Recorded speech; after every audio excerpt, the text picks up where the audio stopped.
Next up on our list is Dylan Moore. Dylan Moore appeared in 67 games for the Seattle Mariners, 165 plate appearances. He hit 207, 303, 428, 7 homers, 7 stolen bases in a very mixed and injury riddled year. Before we get into it, let's thank the people of Simply Seattle for sponsoring the show because we sure appreciate it. And we sure like the fact that they have the very best in Seattle sports gear.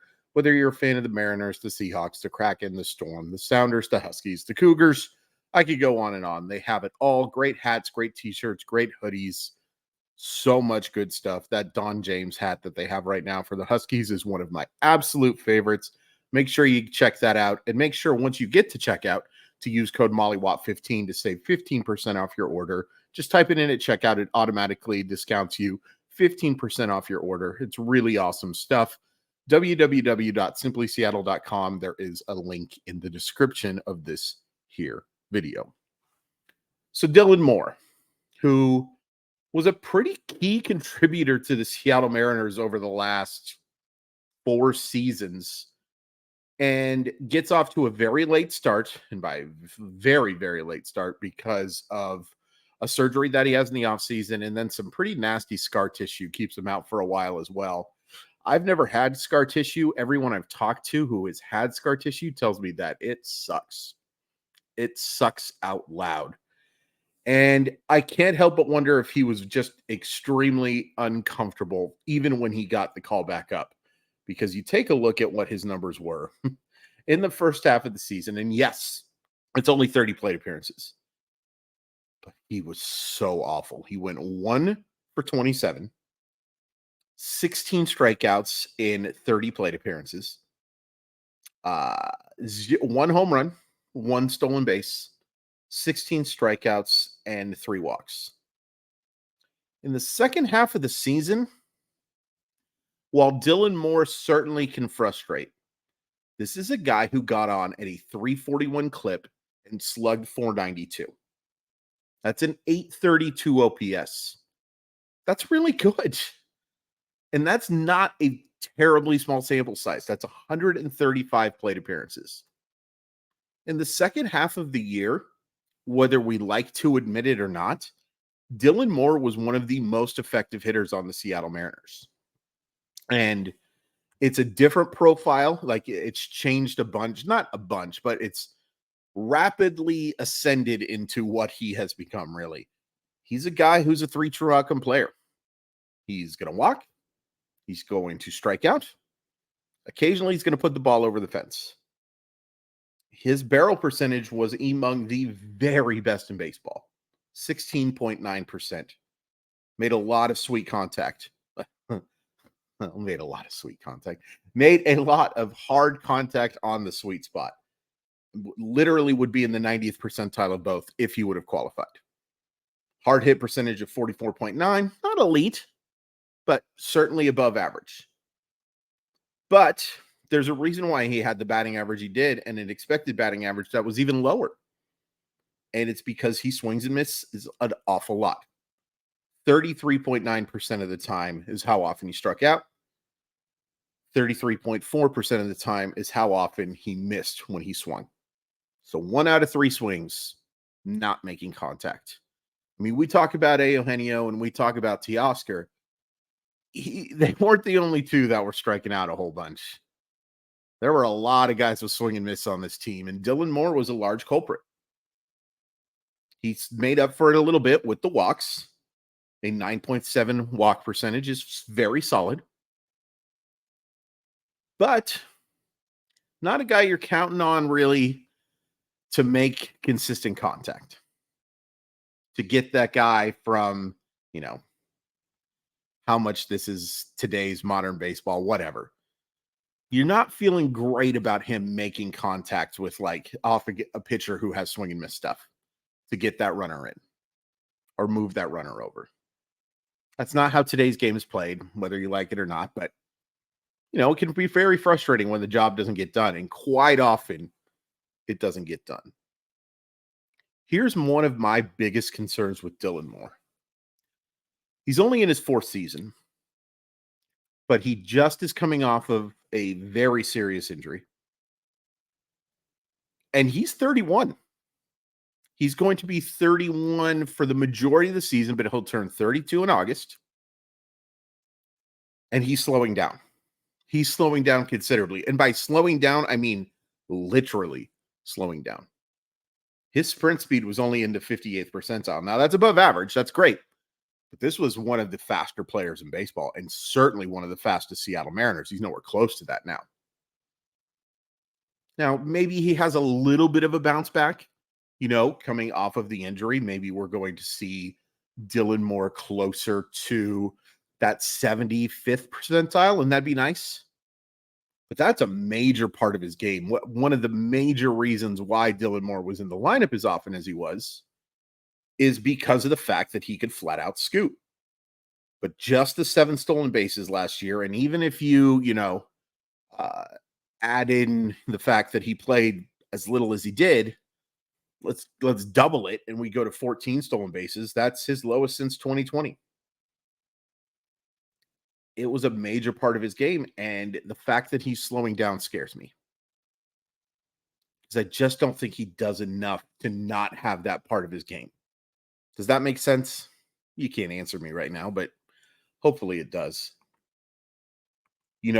The other thing with Dylan Moore is he is an extreme platoon guy. Just pulling up here his right versus left. 73 plate appearances against right-handers. Not a huge sample, but we've seen it enough. 188, 288, 359. It's pretty gross. 3 homers, 28-6 strikeout to walk ratio. Against lefties, only hitting 222, but a 315 on base percentage and a 482 slugging percentage. That's much more playable. Much more playable.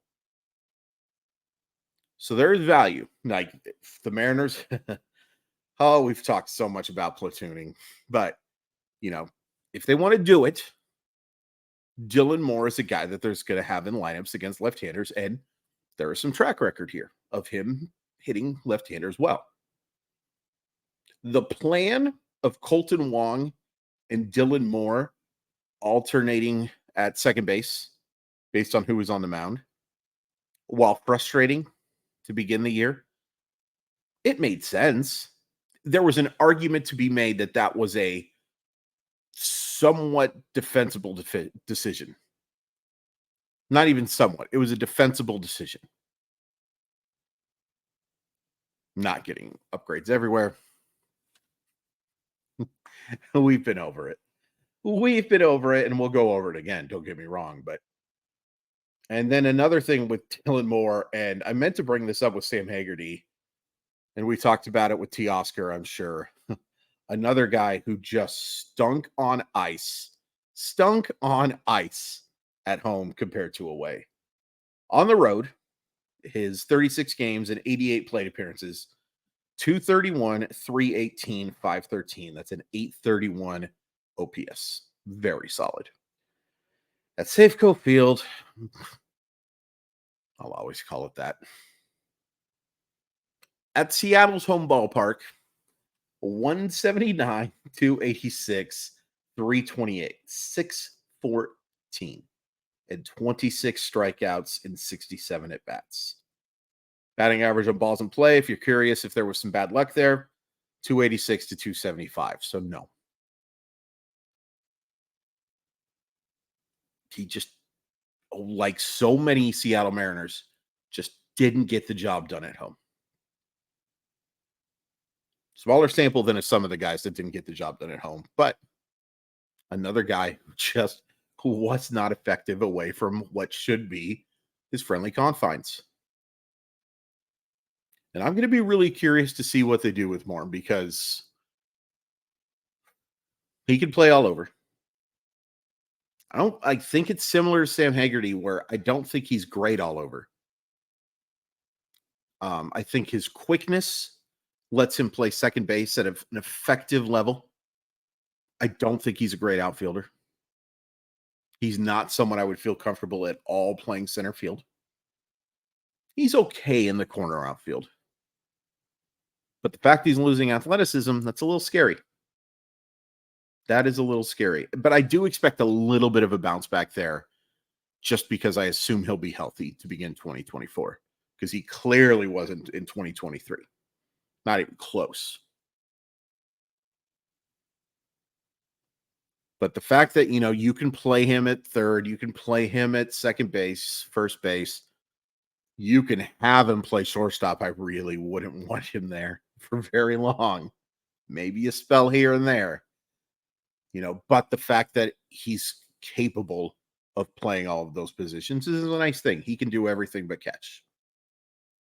Someday, I would like to see Dylan Moore be allowed to catch, maybe in a meaningless game, just to say, hey, he played every position. Because I believe he played every position last year, but pitcher and catcher. That's pretty cool.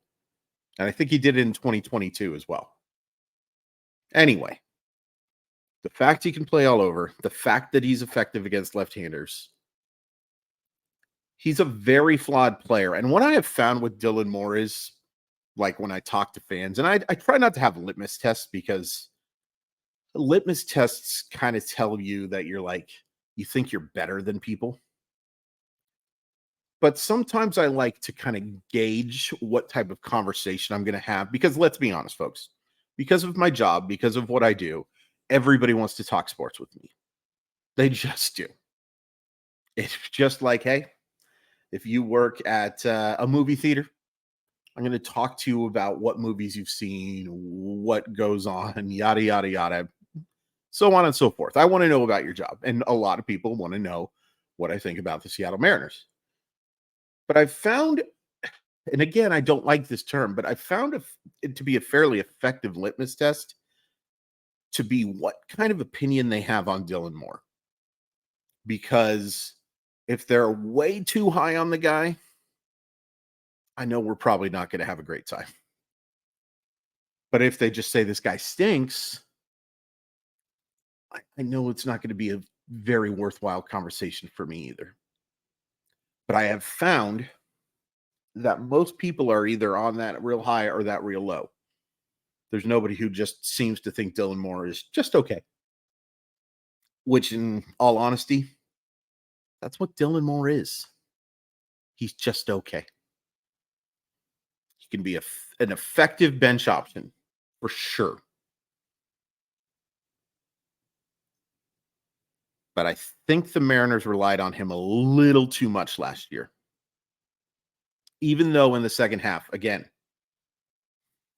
he was one of their more effective hitters. He got on base, he hit for power.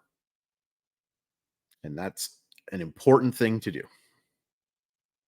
But I'm going to be really curious to see what his role is next year. Is he going to be the guy, or is he going to split time with Josh Rojas at second base? Is he going to split time with Jared Kelenic in left field or rotate around? Is he going to be the Ben Zobrist type that they find a way to have in the lineup an awful lot, but maybe not at a set position? I don't know. But I would imagine Dylan Moore is going to get a lot of playing time again in 2024. And hopefully most of it is against lefties because I do think the bat works there. I do think that the bat can work there. What do you think of Dylan Moore? Do you think he's going to earn more playing time next year? Do you think he will be in that platoon with Rojas or somebody else? Do you trust Dylan Moore? It's a weird question to ask, but yeah. Dylan Moore, wide range of opinions when I think that there should be just one set one that he's okay. And there's nothing wrong with that. Please hit like and subscribe. We are so close to 1,200 subscribers, which was my goal at the end of November.